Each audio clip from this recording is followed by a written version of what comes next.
വിവാഹക്ഷണവും ഇനി YouTube വഴിയാകാം. ഷിമാട്ടി silks and saris ഉടമ ബീന കണ്ണനാണ് മകൻ ഗൗതമിന്റെ കല്യാണം വിളിക്കാൻ പുതിയ വഴി കണ്ടെത്തിയത്. ഡിസംബർ 6 രാത്രി കൊച്ചിയിലെ ലെ മെറിഡിയൻ ഹോട്ടലിലാണ് വിവാഹ സ്വീകാരം. കല്യാണ ആഘോഷങ്ങൾക്ക് നാടെങ്ങും പുതുമയും ആർഭാടവും തേടുമ്പോൾ കല്യാണക്ഷണത്തിന് തന്നെ വേറിട്ട വഴി തേടുകയാണ് കേരളത്തിലെ പ്രമുഖ വസ്ത്രാലയമായ ഷിമാട്ടി സിൽക്സ് ആൻഡ് സാരീസ് ഉടമ ബീന കണ്ണൻ. യൂട്യൂബിലൂടെയാണ് മകൻ ഗൗതമിന്റെ കല്യാണം ക്ഷണിച്ചിരിക്കുന്നത്. കല്യാണത്തിന്റെ ക്ഷണപത്രത്തോടൊപ്പം പ്രത്യേകം ക്ഷണവുമുണ്ട്.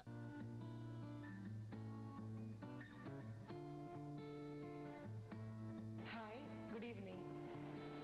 This is Beena Kannan. My son, Gautam, is getting married. The bride is Aditi. The wedding reception will be held at Le Meridien, Cochin on December 6th at 7:30 p.m. Please make it convenient to attend the function with your family and friends. Please consider this as my personal invitation. Expecting to see you soon at Cochin.